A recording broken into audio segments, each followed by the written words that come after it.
भेत्तारं कर्मभूव्रतां व्यातारं विश्वतत्त्वानां वंदे तद्गुणलब्धये। भगवान महावीर स्वामी की, आचार्य उमा स्वामी महाराज की, आचार्य गुरुवर विद्यासागर मुनि महाराज की नमस्ते।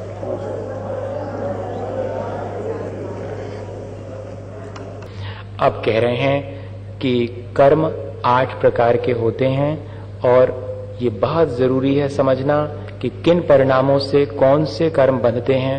आचार्य ज्ञान सागर जी महाराज आचार्य श्री से कहा करते थे, आचार्य श्री हम लोगों को सुनाते हैं कि हमेशा साल भर में एक बार साधु और श्रावक दोनों को 6ठे अध्याय को पढ़ लेना चाहिए। वर्ष में एक बार जरूर पढ़ना चाहिए, जिससे कि मालूम पड़ता रहे कि मेरे कौन से परिणाम से कौन से कर्म बंधते हैं। ये याद रहे कि ऐसे परिणाम करूंगा तो ऐसे कर्म बंधेंगे। और श्रावक के लिए 7वां अध्याय वर्ष में एक बार जरूर पढ़ लेना चाहिए, क्योंकि 7वें अध्याय में श्रावक को क्या करना है इसकी हिदायत दी गई है उसके व्रतों के पालन के लिए। और 6ठा अध्याय साधु और श्रावक दोनों को ही साल में एक बार तो जरूर पढ़ना चाहिए। ऐसा है ये 6ठा अध्याय, जिससे कि हमें मालूम पड़ता है कि हमारे अंदर अगर कमती ज्ञान है तो हमने क्या करा होगा जिससे कि ज्ञानावरण बंधा होगा, और अगर हमें अच्छा ज्ञान मिला है तो हमने पहले ऐसा क्या करा होगा जिससे कि ज्ञान का इतना शोभसम हो गया। और इतना ही नहीं, आगे हमें कैसा करना है और हम वर्तमान में कैसा कर रहे हैं, जिससे मालूम पड़ जाएगा कि आगे कैसे कर्म बंधेंगे। तत्प्रदोष निहनौ मात्सर्यांतराया साधनोपघाता ज्ञान दर्शनावरण योग। ये जो है ज्ञान और ऐसा नहीं करना, अर्थात तत्व ज्ञान में हर्ष का अभाव होना, ये प्रदोष है। इससे ज्ञानावरण कर्म बंधता है। अच्छा बढ़िया ज्ञान है किसी का और अच्छा बढ़िया वो ज्ञान दे भी रहा है, फिर भी कोई उत्साह नहीं है, कोई हर्ष नहीं है मन में, बल्कि भीतर ही भीतर। और लिखा है उन्होंने कि अंतरंग में जलन होना कि मैं इसमें कहां कैसे इसको नीचा दिखा दूं। हाँ, ये प्रदोष कहलाता है।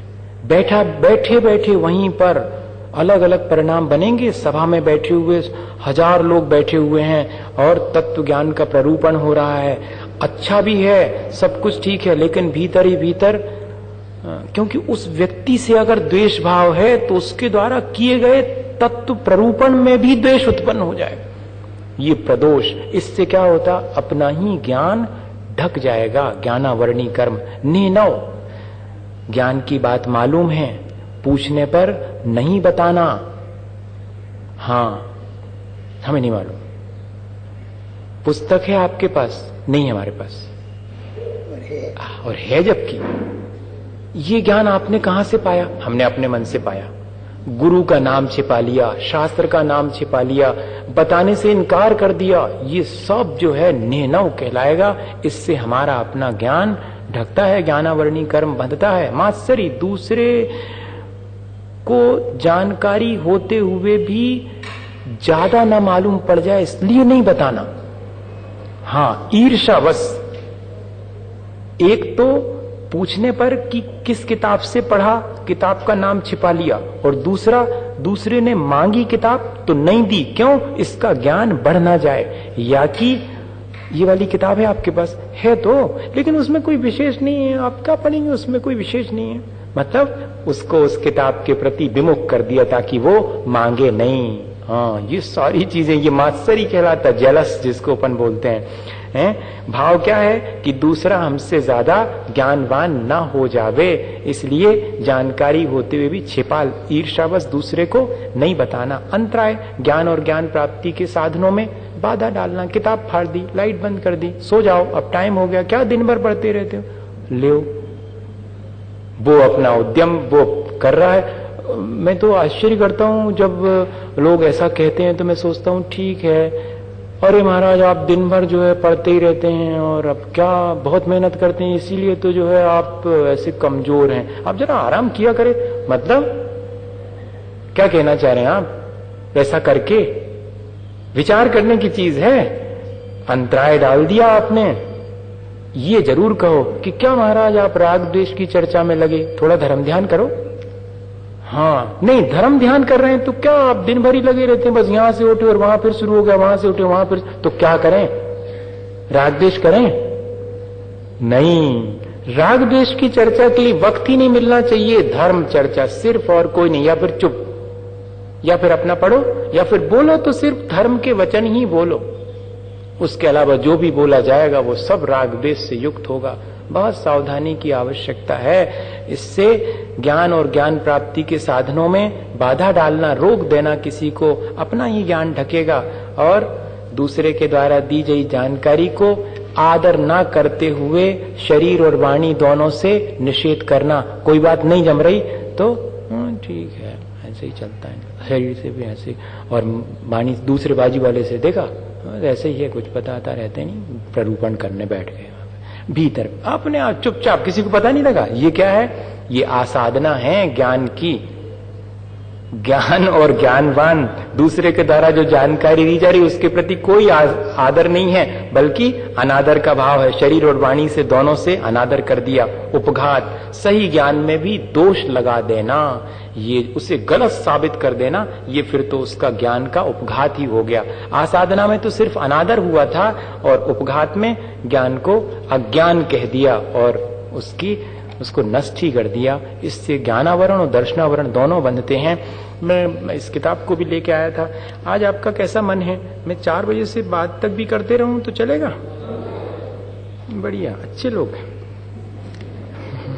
नहीं तो कहते कि नहीं, और दूसरी बात करवा लो, धर्म की बात मत करवाओ। तो आज इसमें से बहुत सारी चीजें ऐसी हैं जो कि जानने के योग्य हैं, और एक दिन में तो सब नहीं जाना जा सकता, फिर भी मैं कोशिश करूंगा कि आपको संक्षेप में कहूं। राजवार्तिक में, तत्वार्थ राजवार्तिक में अकलंक स्वामी ने, और इतने, ये तो अपन ने 5-6 कारण पढ़े, बहुत सारे कारण दिए हैं, उन पर भी थोड़ा सा अपन विचार करें। आचार्य और उपाध्याय के प्रतिकूल चलना, ज्ञानावरण और दर्शनावरण के बंध में क्या कारण बनता है? आचार्य और उपाध्याय के प्रतिकूल चलना, अकाल में स्वाध्याय करना, अश्रद्धा भाव से स्वाध्याय करना, अभ्यास करने में आलस करना, अनादर से अर्थ सुनना, तीर्थ उपरोध, दिव्य ध्वनि के समय स्वयं व्याख्यान करने बैठ जाना, सभा में वक्ता अपना स्वाध्याय कर रहा है, वहीं पीछे बैठ करके दूसरे को समझाने लग जाना, क्या आपस में गप्पा करने लग जाना। हाँ, इधर तो महाराज जी से बात कर रहे हैं 2 लोग, और वहां 2 लोग सटे हैं अपने आराम से चर्चा में, ये क्या है? इसीलिए तो मैं कह रहा हूं कि इसको भी अपन पढ़ लें। व्याख्या दूसरा कर रहा है और उस समय अपन आपस में और बात करने लगे, तो वो ज्ञानावरणी कर। आचार्य हम लोगों को पहले टोक देते थे, क्योंकि हम लोग क्या करते थे, आचार्य पढ़ा रहे और अब कोई चीज बढ़िया सी लगी या कि कोई चीज समझ में नहीं तो बाजू वाले से, तो वो कहते थे बाजू वाले से क्यों, मेरे से पूछो ना। अच्छी लगी तो जोर से कहो कि महाराज बहुत आनंद आ गया, अच्छी लगी, और नहीं लगी, समझ में नहीं आई, महाराज समझ में नहीं आई, हाथ ऊंचा करके। बाजू वाले से क्यों? उससे तुम्हारे ज्ञानावरण बंधेगा, क्योंकि उपदेशक के मन में संक्लेश होगा कि ये दोनों क्यों बात कर रहे हैं। हाँ, इसलिए आपके मन में, आपके अंदर भी बंद होगा ज्ञानावरण कर्म का। इतना सूक्ष्म आचार्यों को बहुश्रुत पने का गर्व करना, अरे मैं तो बहुत विद्वान हूं, तो फिर अब अगली बार आपको ज्ञान नहीं मिलेगा। मिथ्या उपदेश करना, बहुश्रुतवान का अपमान करना, अपने से अधिक ज्ञानवान का, अपने पक्ष का दुराग्रह करना, जो मैं कह रहा हूं वही ठीक है। आचार्य जी कहते हैं कि जो मेरा सो सच्चा नहीं, जो सच्चा सो मेरा। ये दुराग्रह नहीं होना, स्वपक्ष के दुराग्रह बस असंबद्ध प्रलाप करने वाले तेजी में आ जाते हैं कई बार, जब अपनी बात का समर्थन नहीं होता। तो ये क्या है? ये ज्ञानावरण कर्म का बंध है। सूत्र के विरुद्ध वचन बोलना, और जिसको ज्ञान नहीं है उससे ज्ञान प्राप्त करना, सच्चा ज्ञान जिसको नहीं है। आचार्य ज्ञान सागर जी महाराज ने कहा था कि मैंने तुम्हें पढ़ाने लायक सब पढ़ा दिया, अब तुम्हें किसी और के पास, असंयमी के पास तुम्हें पढ़ने नहीं जाना पड़ेगा।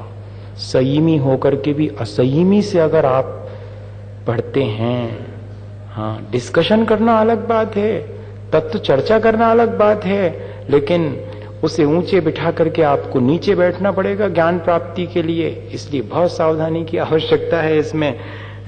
शास्त्र बेच करके आजीविका चलाना ज्ञानावरण कर्म का बंध का कारण है ये सब। और दर्शनावरण के अलग से लिख दिए हैं। अपनी दृष्टि का घमंड होना, देखा 70 साल का हो गया अभी तक चश्मा नहीं लगा, क्या आंख है मेरी। ठीक है, कर्म का बंद कर रहे हैं आप। और दूसरे की आंख इत्यादि को दूषण लगा देना, उसको नष्ट करने का भाव करना। दीर्घ निद्रा, बहुत सोना, दिन में सोना, इससे दर्शनावरणी कर्म बनता है। आलस, सम्यक दृष्टि के दूषण लगा देना, कुतीर्थ की प्रशंसा करना, हिंसा और यति जनों के, मुनि जनों के प्रति ग्लानि का भाव होना, ये सब दर्शनावरणी बंध के कारण हैं, आश्रव के कारण हैं। दुख शोक तापा क्रंदन बद परिदेव नान्यात्म परोभय स्थानान्य सद्वेद्यस्य असाता वेदनी कर्म बांधना हो तो जे उपाय करो। क्या? स्वयं, दूसरे या दोनों में पीड़ा का अनुभव करना, दूसरे को भी पीड़ा करवा देना, शोक, ताप, आक्रंदन, बध और परिदेवन, ये 6 हैं। इनके अर्थ अलग अलग दिए हैं।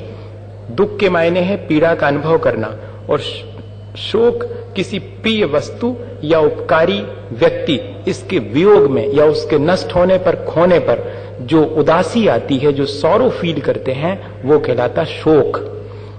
दुख से भी और शोक से भी और ज्यादा असाता वेदनी बंधती है।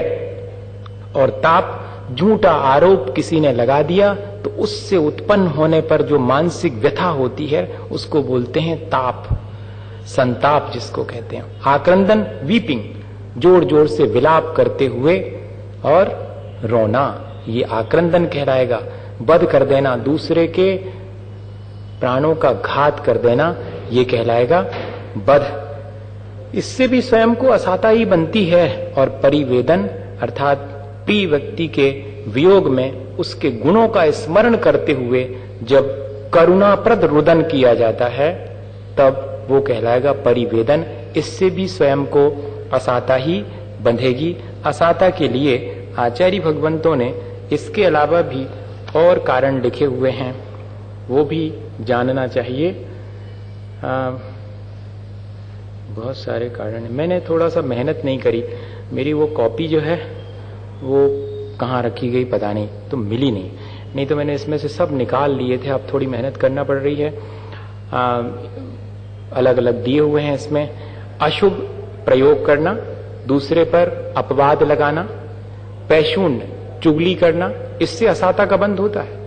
अनुकंपा नहीं होना अर्थात दया का अभाव होना, और दूसरे को रुलाने में आनंद लेना, दूसरे के अंग उपांग का छेदन करना, भेदन करना, ताड़न करना, त्राशन करना, वाणी से ऐसी बात कह दी जिससे कि मर्म में मर्मघाती चोट पहुंच गई, उसके लिए शरीर के अलावा पहुंच गई मन में, वो सब। तर्जन करना, भर्त्सन करना, तक्षण करना, विशंसन करना, बंधन करना, रोधन करना, मर्दन करना, दमन करना, ये सारी चीजें। दूसरे की निंदा करना, स्वयं की प्रशंसा करना, संक्लेश हमेशा बनाए रखना, बहुत सारे कारण दिए हुए हैं इसमें। तो अपन लोग अगर गौर से देखें तो सिवाय असाता के आश्रव के बहुत थोड़े मौके पर साता के आश्रव करते हैं। देखा जाए तो इनको पढ़कर के यही लगता है कि 24 घंटे असाता का बंद कर रहे हैं। बहुत थोड़ी देर जो धर्म ध्यान इत्यादि करते हैं, बस उतनी देर है कि असाता नहीं बंधती, साता का बंद होता। बाकी तो सब जितनी भी क्रियाएं हैं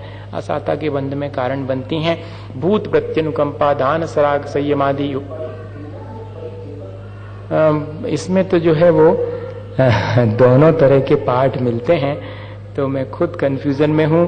एग्जैक्टली संस्कृत में क्या होना चाहिए? परिदेवन शब्द होना चाहिए। परिदेवन शब्द है, परिवेदन जो है वो नहीं है, परिदेवन शब्द है। मैंने एक जगह परिवेदन बोल दिया शायद ना, इसमें ठीक लिखा परिदेवन, हाँ परिदेवन शब्द है। भूत प्रत्यनुकंपा, दान, सराग, संयमादि, योगा, शांति, शौच मिति सद्वेश्य, प्राणी मात्र के प्रति अनुकंपा रखना, इससे साता बनती है। देखो, व्रती जनों के प्रति अनुकंपा रखना और ज्यादा साता बंधेगी। दान देना, सराग संयम, भले ही अंतरंग में अभी कषाय विद्यमान हैं, लेकिन फिर भी संयम जितना बने उतना संयम का पालन कर रहे हैं, ये सब जो है। और शांति, शांति अर्थात इन्होंने लिखा क्रोध आदि की मंदता होना। जब कषाय की मंदता होती है उसको शांति बोलते हैं, उससे साता का बंध होता है। और शौच, शौच मतलब निर्लोभ होना। अपन इसके बारे में जब कर्म फिलॉसफी पढ़ेंगे तो एक एक चीज को बहुत डिटेल में पढ़ेंगे, मैं सोचता हूं। अभी तो संक्षेप में अपन पढ़ लें। जब दूसरे के दुख को देख करके अपना मन कप जावे और वैसा ही दुख अपने को हो, वो कहलाती अनुकंपा। प्राणी मात्र के दुख को देख करके स्वयं भी वैसा ही अनुभव करने लगना, तब ये प्राणी मात्र के प्रति अनुकंपा हमारे लिए साता का बंध कराएगी। कई लोगों ने प्रश्न किया था कि महाराज जी के भी आंसू आ जाते हैं तो उनको तो असाता बंधेगी। हाँ, अरे भैया, जब किसी घटना विशेष को जिसमें किसी को दुख हो रहा है उसे पढ़ते हैं तब मन कैसा होने लगता, कैसे उसके दुख को दूर कर दूं। ये जो भाव है उसकी वजह से आने वाले आंसू तो साता के बंध में कारण है। मंदिर में बैठ करके, हे भगवान, मैंने बहुत अपराध किए, मैंने बहुत खोटे कर्म किए, मैं क्या करूं, कहां जाऊं, कैसे करूं, कौन की शरण पाऊं, और ऐसा कहते कहते आंसू बहने लगे, मन बहुत भाव विहल हो गया। साता का बंध होगा, असाता का नहीं। और अपने 5 इंद्रिय और मन के विषय में थोड़ी कमी हो गई, किसी चीज का अभाव हो गया, अपनी प्रिय वस्तु का वियोग होगा, नष्ट हो गई, उसमें जो दुख होता है वो सब पाप का बंध करने वाला है। प्रियजनों के 2 प्रकार के प्रियजन हैं, एक रागी हैं और एक वीतरागी हैं। अपने गुरु से दूर होने पर जो दुख महसूस होता वो सब साता के बंध का कारण, और अपने संसार के बढ़ाने वालों से संबंध विलग होने पर जो दुख होता उससे असाता का बंध। इसलिए बहुत यहाँ भूत व्रत्यनुकंपा दोनों लिखा हुआ है। व्रतीजनों के प्रति भी राग है और प्राणी मात्र के प्रति भी जो दया का भाव है वो सब साता के बंध का कारण होता है। दान देना दूसरे के और अपने उपकार के लिए समझते हैं सब लोग, और संयम का पालन करना, क्रोध आदि को मंद बनाए रखना, ये शांति है। और निर्लोभ प्रवृत्ति, अपन सोचते हैं कि अपने पास सुख सुविधा के खूब सारे साधन होंगे तो ज्यादा सुख होगा। वो कह रहे हैं कि जितने निर्लोभ होंगे उतना साता का बंध होगा। आचार्य भगवंत कह रहे हैं, अपन सोचते हैं कि जितने सुख सुविधा के साधन जुड़ा लो, खूब परिग्रह जोड़ के रख लो, अच्छी साता रहेगी। वो कह रहे हैं कि इससे असाता बंधेगी, और जितना त्याग कर दोगे, जितना निर्लोभ प्रवृत्ति होगी, उतनी ज्यादा साता का बंध होने वाला है। इसको अपन, और भी इसमें क्या दिया हुआ है रहने दें, क्योंकि इसमें मैंने मेहनत नहीं करी इसमें ढूंढने की, जल्दी से ये निकाल के लाया मैं। इतना ही ठीक है, फिर अपन डिटेल में बाद में कर लेंगे, नहीं तो वैसे भी अपने पास कुल 10 मिनट बचे हुए हैं। केवली श्रुत संग धर्म देवा वर्णवादो दर्शन मोहस्य। केवली भगवान, श्रुत, धर्म, संग, धर्म और देवों का अवर्णवाद करना। अवर्णवाद किसे कहते हैं? श्रेष्ठ जनों में जो दोष नहीं है उनमें उन दोषों की कल्पना करना, ये अवर्णवाद कहलाता है। पूज्य पुरुषों में या महापुरुषों में या महान लोगों में जो दोष नहीं है उनमें उन दोषों का आविष्करण करना, उन दोषों की कल्पना करना, ये कहलाएगा अवर्णवाद। केवली भगवान केवल ज्ञान के बाद आहार इत्यादि नहीं करते, लेकिन ऐसा कहना कि केवली भगवान को भी आहार करना पड़ता, ये जो है अवर्णवाद हो गया केवली भगवान का। और श्रुत का अवर्णवाद, ज्ञान जिन वाणी में तो लिखा हुआ है कि अहिंसा ही मार्ग है, मुनि और श्रावक दोनों के लिए अहिंसा करना चाहिए, लेकिन ये कह देना कि नहीं, जिन वाणी में तो मांस इत्यादि खाने का भी विधान है। देखो, इस तरह से आपने जिन वाणी में दोष लगा दिया, उससे क्या होगा? उससे हमारा दर्शन मोहिनी कर्म बंधेगा, अर्थात हमें फिर सच्चा श्रद्धान नहीं हो पाएगा, सम्यक दर्शन नहीं हो पाएगा। सम्यक दर्शन में बाधक हैं ये, सम्यक दर्शन होने में दर्शन मोहिनी के आश्रय में कारण बनते हैं। और संघ, साधु के समूह को संघ कहते हैं, या कि मुनि आरिका श्रावक श्राविका, ये संघ कहलाता है। तो ऐसा कह देना, अरे जी अभी इतने दुखी हैं, इनको का सुख मिलेगा, अभी तो काया सूख रही है, भोजन तो एक बार कर पा रहे हैं, इनको क्या मिलने वाला, ऐसा। या कि इनका कितना मलिन शरीर है, नहाते धोते तो है नहीं, अशुचि हैं, गंदे हैं, ये क्या अपना कल्याण कर पाएंगे, ऐसा कह देना, ये संघ का अवर्णवाद है।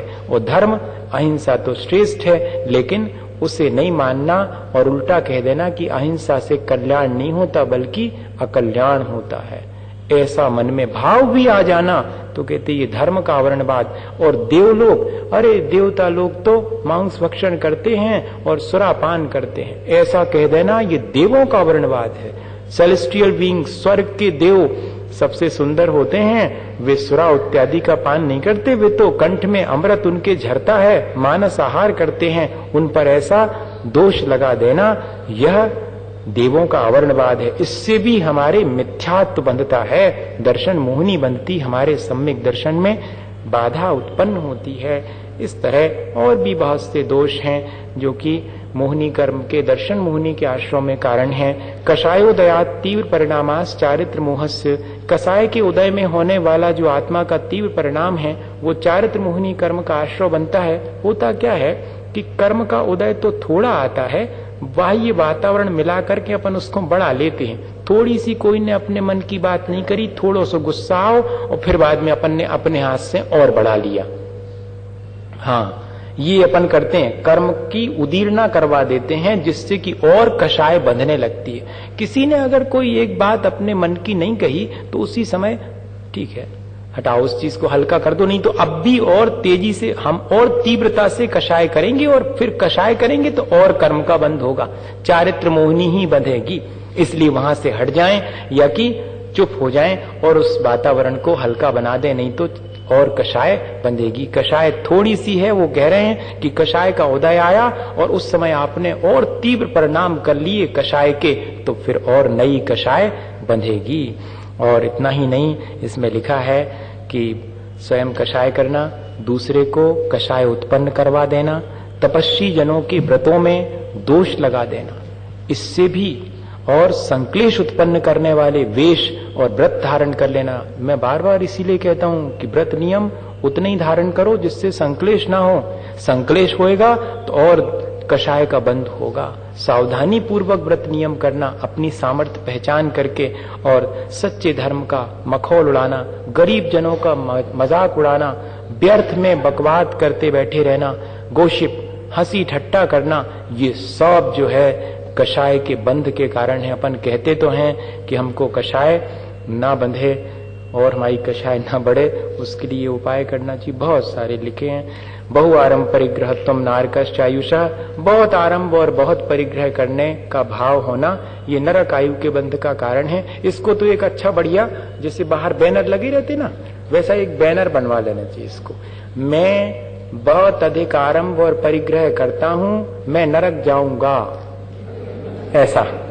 और जब घर लौटे अपन तो जरूर रोज पढ़ें उसको, कितना पापकारी करता हूं, कितना परिग्रह संचित करके रख रहा हूं, जबकि अल्पारंभ परिग्रहत्व मानुष्य, मैंने अल्प आरंभ किया होगा, अल्प परिग्रह रखा होगा, इसलिए मनुष्य बना हूं, और अब मैं कर रहा हूं बहुत आरंभ और बहुत परिग्रह, जाऊंगा कहां, नरक जाऊंगा।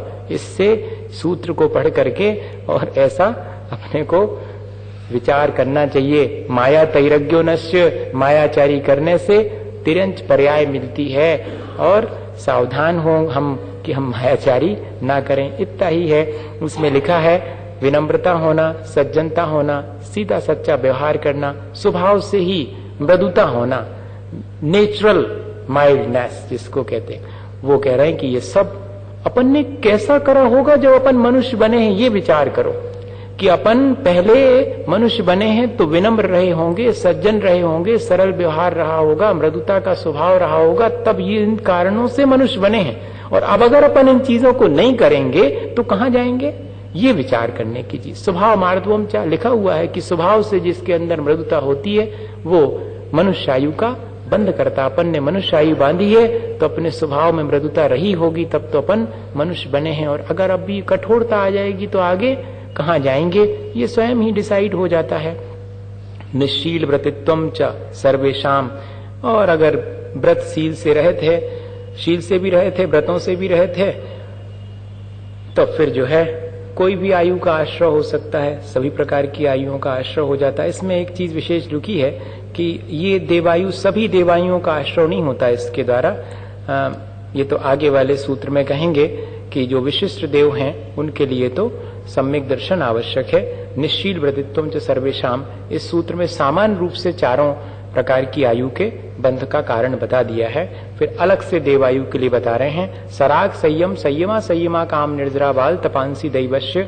सराग संयम का पालन करना, और संयमा संयम अर्थात देश व्रत महाव्रत दोनों हो गए, और अकाम निर्जरा मजबूरी में जो कर्मों की निर्जरा होती है, जैसे कि अब सुबह से शाम तक जो है दुकान में फुर्सत ही नहीं मिल पाई कि खाना खा सके, तो खाने नहीं खा पाया, तो उसमें जो कर्मों की निर्जरा हुई वो सब अकाम निर्जरा कहलाएगी।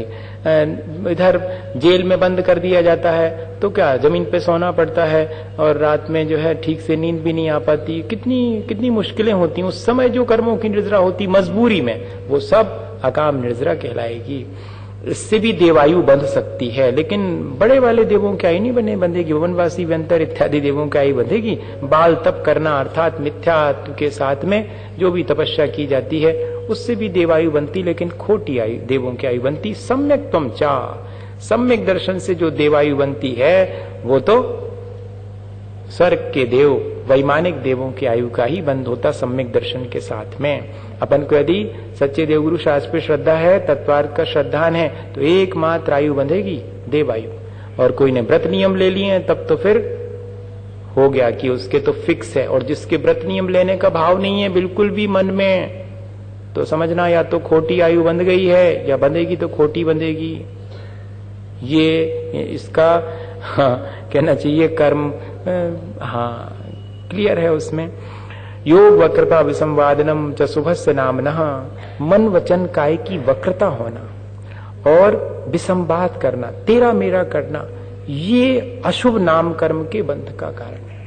हाँ, नाम कर्म की 93 प्रकृतियां, उसमें से जो अशुभ प्रकृतियां हैं वे सब मन वचन काय की कुटिलता और विसंवाद, इन दोनों से ही जो है बंधती हैं। और विपरीत तद विपरीतम शुभस्य, अगर मन वचन काय की सरलता होगी और विसंवाद नहीं करेंगे, संतोष पूर्वक जिएंगे, तो फिर शुभ नाम कर्म का बंधन आश्रय होगा।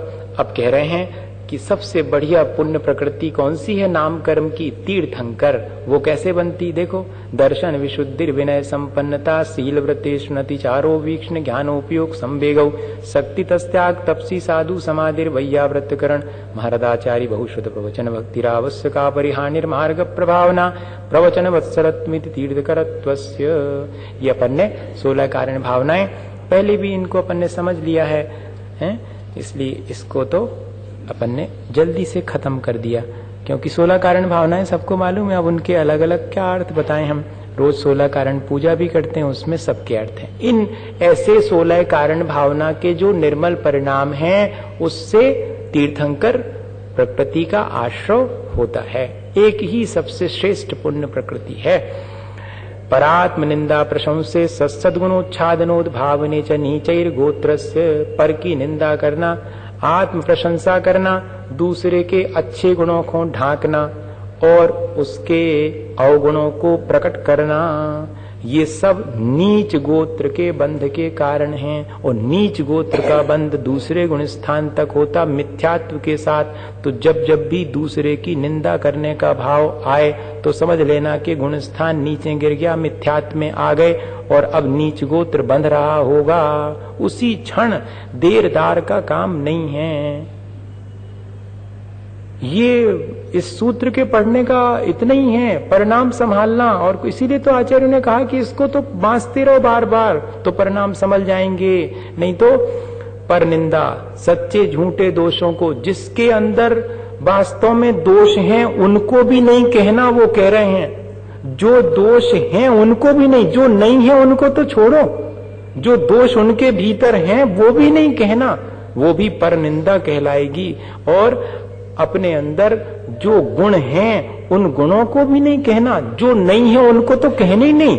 अपन तो जो गुण नहीं है भी अपने गुण बताओ फिरत कि हम में ये गुण है, वो कह रहे हैं कि जौन गुण हैं वे भी नहीं कहना, तब कहलाएगी आत्म प्रशंसा से बच गए आप। नहीं तो आत्म प्रशंसा से तो बहुत मुश्किल है। अपन खुद अपने मुंह से अपनी प्रशंसा भली नहीं करें, मनो अपने कान हमेशा तैयार रहे सुनवे के लाने कि को कह रहा हो हमारे बारे में बढ़िया, वो ही हमारा हितैषी है, जबकि वो हमारे लिए बिगाड़ने ही वाला है। बहुत सावधानी की आवश्यकता है भैया। सद्गुणों को देखो, दूसरे के गुणों को तो उघाड़ना, अपने गुणों को ढकना और अपने दोषों को प्रकट करना और दूसरे के दोषों को ढकना, सही बात तो ये है। लेकिन अपन करते हैं उससे उल्टा, अपने दोष तो ढक लेते हैं, दूसरे के उघाड़ देते हैं, और अपने गुणों को ढकना चाहिए सो अपने गुण तो बताते फिरते हो, दूसरे के गुणों को ढक लेते हैं। इससे नीच गोत्र का बंध होता है। इस तरह तद विपर्यौ नीचैर्वृत्यनस्येकौ चोत्रस्य, नीच गोत्र से विपरीत जो उच्च गोत्र है उसके बंध के क्या कारण हैं? तो दूसरे की प्रशंसा करना, अपनी आत्म निंदा करना, और नीचैर वृत्ति हमेशा नम्र वृत्ति करना, हमेशा नम्रता का व्यवहार करना, निरभिमानता, अभिमान नहीं रखना। इससे उच्च गोत्र, अपन विचार करो कि अपन को ऊंचा कुल मिला है, ऊंचा गोत्र मिला हुआ है। ऊंचा गोत्र कौन सा है? जहां रत्नत्रय की परंपरा हो, जहां व्यसन न होते हों, जहां की सदाचरण का पालन किया जाता हो, वो ऊंचा गोत्र है। अपन ने कैसे पाया होगा? बड़ी विनम्र प्रवृत्ति रही होगी, अभिमान नहीं रहा होगा, दूसरों की अपन ने प्रशंसा करी होगी, अपनी निंदा करी होगी, जिससे अपन को ऊंच गोत्र मिला। और अब अगर अपन दूसरे की निंदा करें, अपनी प्रशंसा करें और अकड़ करके चलें तो क्या होगा? नीच गोत्र मिलेगा। ऐसा विचार कर लेना चाहिए इससे। और विघ्न करणम अंतरायस्य, कहा तो हमने था कि ज्यादा समय ले लेंगे, लेकिन फिर सही समय पर हो गया। दूसरे के कार्यों में विघ्न डालना अंतराय कर्म के आश्रव का कारण है।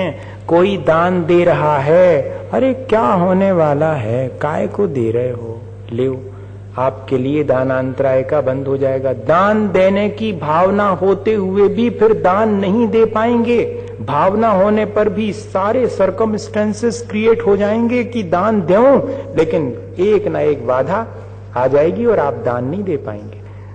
आचार्य गुरुवर विद्यासागर मुनि। हे गुरुवर शाश्वत सुख दर्शक यग नग्न स्वरूप तुम्हारा है, जग की नश्वरता का सच्चा दिग्दर्शन करने वाला है।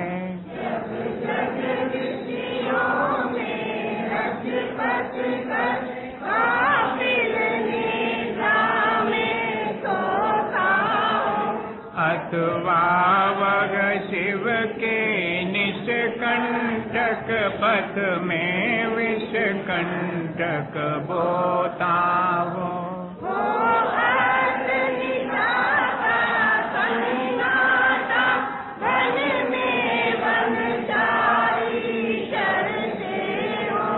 तव शांत निराकुल मानस तुम तत्वों का चिंतन करते हो।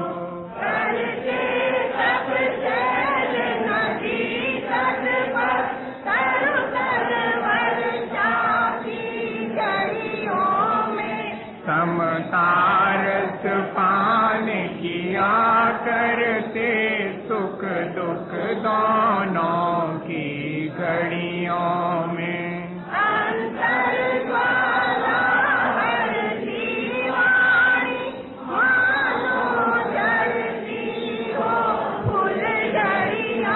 भव बंधन तड़ तड़ तू पड़े खिल जावे अंतर की कलियां।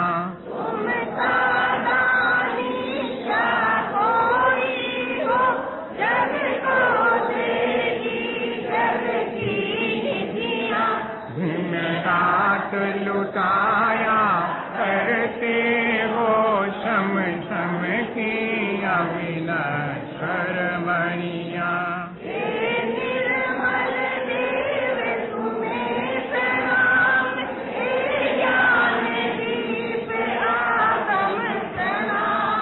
हे शांति त्याग के मूर्तिमान शिव पथ पंथी गुरुवर प्रणाम।